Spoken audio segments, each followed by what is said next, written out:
දිගට යන මඩස් වල ගැළපීමක් තියෙනවා. මේක ලියා ගන්න පුළුවන් පොඩක් පෑදේද?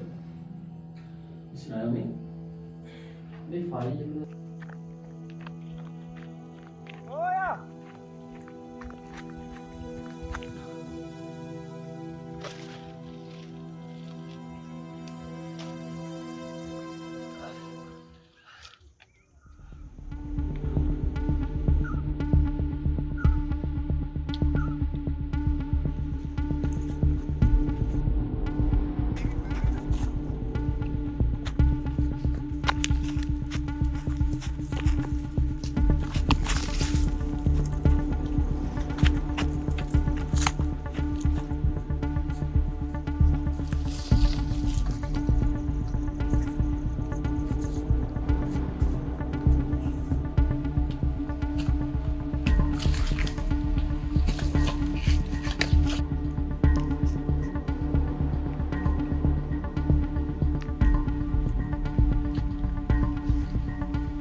අදත් මේ පැත්ත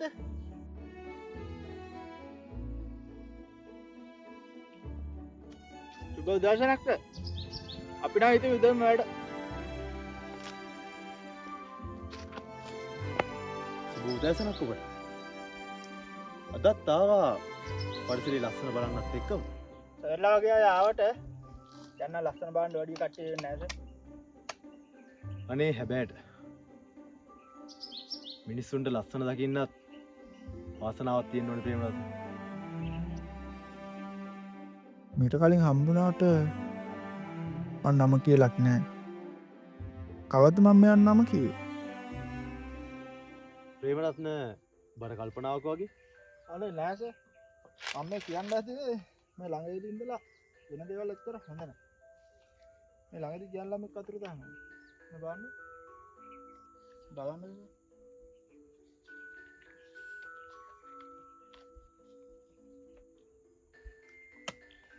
මටත් මේ ආරංචිය ගැන දැනගන්න ලැබුණා. මං ආවේ මගේ පොතට කරුණු ටිකක් හොයාගන්නත් එක්කම. මොකක් හරි තියනවද මේ ගැන අදහස්? මට මේ ගැන මොනවද හිතා ගන්න අමාරුයි සර්. යන්නම් මේ රක්කාවත් එපා වෙනවා. ප්‍රේමරත්න කලබල වෙන්න එපා. අනික මේවා මේ අදී වෙන දේවල් නෙවෙයිනේ. ඒක නම් ඇත්ත තමයි. එහෙනම් ප්‍රේමරත්න මං අර පැත්තට ගිහිල්ලා ආයෙත් හම්බෙමු.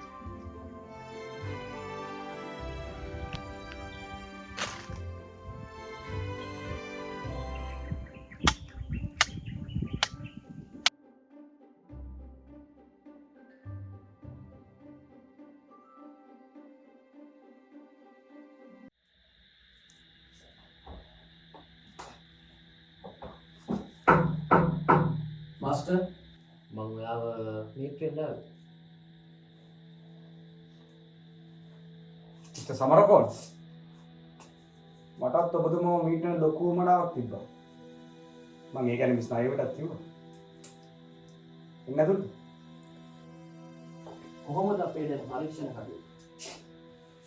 මාස්ටර්ට පොතක් පාල ගන්න පුළුවන් ගන්න ඇවිල්ලා මම ඒ ගැන කියන්නත් එක්කම අපසව හම්බෙන්න හිටියේ. දැන් මාසෙක කාලෙක ඉඳලා ආව බොඩිස් 11කකම මරණ සිද්ධ වෙලා තියෙන එකම විදිහකට. ඒ කියන්නේ හිසට පහර දීලා ශරීරය අඩපාන කරලා තමයි මර්ඩර් කරලා තියෙන්නේ. දෙන්න පුළුවන් දසවද ඔක්කොම තියෙනවා. ඒ වගේම තමයි ෆීමේල් බොඩිස් වල හොස්පිටල් වල යූස් කරන ක්ලෝරෝෆෝම් යූස් කරලා දෙනවා. ඒවා සියන තිබෙනවා. මාස්ටර් මට තවමත් මේ කේස් එකේ සමහර තැන් පැහැදිලි වුණා. හැබැයි මාස්ටර් එක දෙයක් ශිව. මේක ප්ලෑන් කරලා කරපුවා. එන්නේ මාස්ටර්. මම ඩියුටි ගියා.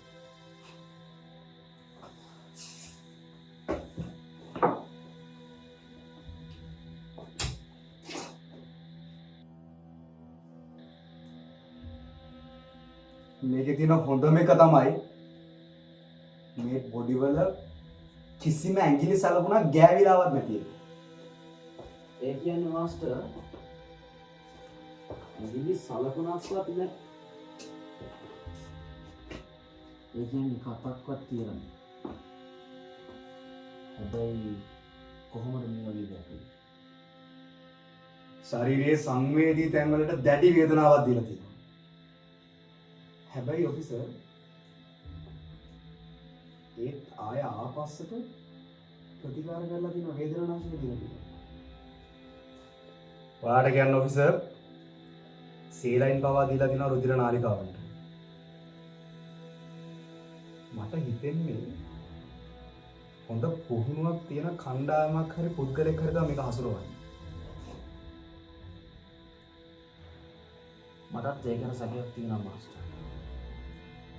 මේ අතුරුදහන් වෙච්ච හැම පුද්ගලයෙක්ම අන්තිමට කියපු තැන්වල සමානකමක් තියෙනවා. ඔෆිසර් මේ බොඩිස් වල කැපුම් තුවාල කරලා තියෙන මෙන්න මේ වගේ තරමක්. ඒ වගේම තමයි ඒ කැපුම් තුවාල සියුම්ව ආයේ මැවුම් දාලා ප්‍රතිස්ථාපනය කරලා තියෙනවා. දැන් ඔෆිසර් මේ බොඩි වල දාලා තියෙන මැහුම් ප්‍රමාණයට වඩා වැඩි ප්‍රමාණයක් දාලා තියෙනවා. ඒ වගේම තමයි මැහුම අවසන් කරන මැහුම් ගැටය ඒක හරියට දාගන්න බැරි වෙලා තියෙනවා. ඒක මේ හැම බොඩි එකකින්ම කන්ෆර්ම් වෙනවා. මාස්ටර් මේක හොඳ හොරුවක් මාස්ටර්. හැබැයි මාස්ටර් මේ බොඩිස් වල අයිතිකාරයෝ දෙන කටඋත්තර වල යම් වෙනස්කම්. අර සමහර තැන් ටිකක් අපේ.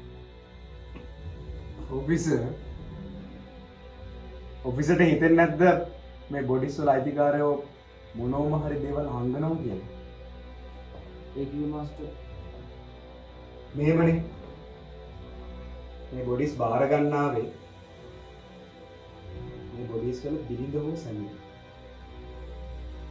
ඒ අය ආශ්‍රය කරලා දවස් දෙකකට විතර පස්සේ තමයි මෙයාලා අතුරුදහන් වෙලා තියෙන්නේ. ආයෙත් දවස් 4කට 5ක් ගියාට පස්සේ තමයි මේ බොඩිස් හම්බෙලා තියෙන්නේ. මේ බොඩිස් චෙක් කරලා බලනකොට තේරෙනවා මෙයාලා මැරෙන්න කලින් මෙයාලගේ හෝමෝන්ස් ක්‍රියාකාරීත්වය ඉහළ මට්ටමක තියෙනවා කියලා. මොකක්ද ඒකට හේතුව?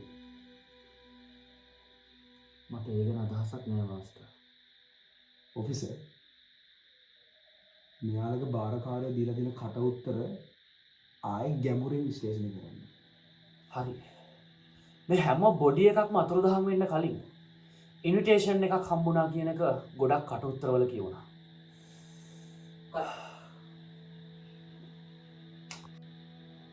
අපි මේ දේ ගැන සරලව හිතන්න නරකයි. සියුම් සාක්ෂිත් වටිනවා. ඒ වගේම වැදගත්.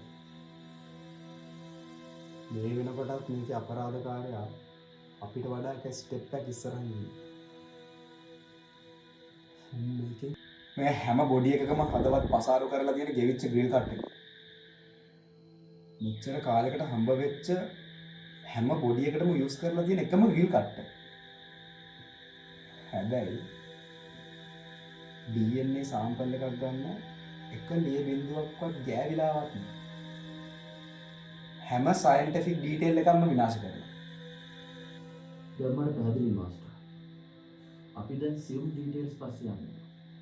මම හිතනවා අපිට සූක්ෂම තොරතුරු පස්සේ ගියොත් තවත් වටිනා හොරුවා ටිකක් හොයාගන්න පුළුවන්. ඒක හරි. මේ බොඩිස් වල රිපෝට් ආයෙ පාරක් චෙක් කරලා බලන්න. අපිට මොකක් හරි එක පොදු ක්‍රමයක් හොයාගන්න පුළුවන්. මාත් හිතනවා මාස්ටර්. මාස්ටර් මට ස්පෙෂල් දෙයක් තිබ්බොත් කියන්න. ඕකේ. මේක රිපෝට්ස් ටික මම මිස් නයම් අතට දෙන්නම්. ඕකේ මාස්ටර් මම ගිහින් එන්න. Be careful. Thank you master.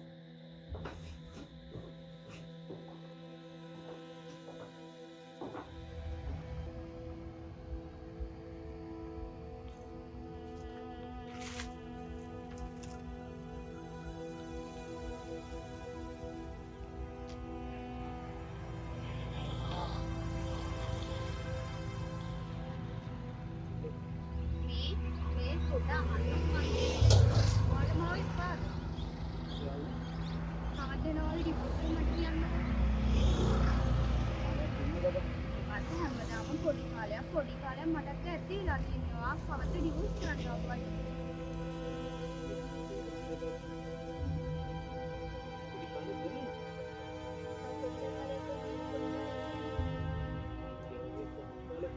හැමදාම මේ මුරෙන් කිව්වේ නෑනේ.